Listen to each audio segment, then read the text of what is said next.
Okay, so which philosophy do you think is more true for building wealth? Either you have to save money to be wealthy, or you've got to spend money to make money. We're gonna talk about that. Okay, so listen, I'm all about saving money. I was raised as a delayed gratification, save money, and there is definitely a strong thought to saving money to make money. In fact, you're gonna save some money for your down payment, maybe for your future home. You don't always have to have one, but a lot of times you do. But here's the big thing. Sometimes you have to spend a little bit of money to make a little bit of money. And here's what I'm talking about.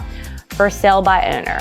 Now, candidly, I've heard lots of reasons why people do it, but the number one reason that everybody will tell you is if I sell my home by owner, I'm not going to pay a listing agent commission. Possibly. But did you know that on average, which average everyone's like, that's not all the time. Right, it could be less than this, but on average, an agent is going to sell a home for 15% more, at least, okay, than a seller can sell on their own. Why is that? So number one, we get 100% market exposure. What does this mean and why is it relevant? Yes, you could sell your home to a neighbor, somebody you go to church with, somebody in town, somebody you bump into, somebody who found it on Zillow.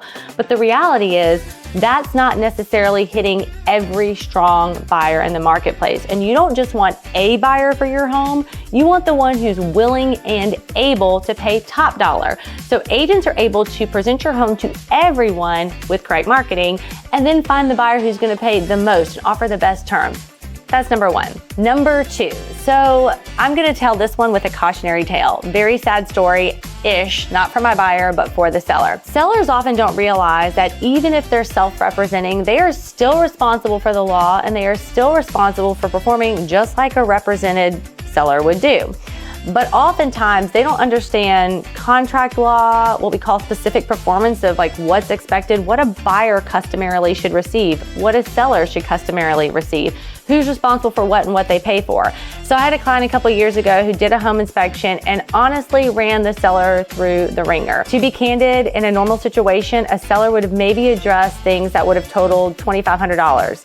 That buyer talked the seller into $35,000 worth of repairs that were unnecessary. I presented it because that was my job, worked for the buyer, went for the jugular, and we got it. Great win for my buyer. But if that seller had been represented by an agent, they would have been advised and they would have understood the process and how to vet it out and how to insulate themselves so they never would have spent that money.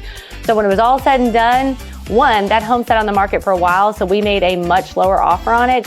And then two, we hit them with the home inspection. In total, we estimated that they lost over $85,000 that they would have been able to capture, very likely if they had listed their home and been represented by a professional. So before you think to sell for sale by owner, at least interview a couple of agents, see if their presentation shows that they could net you more money than you would save not using an agent.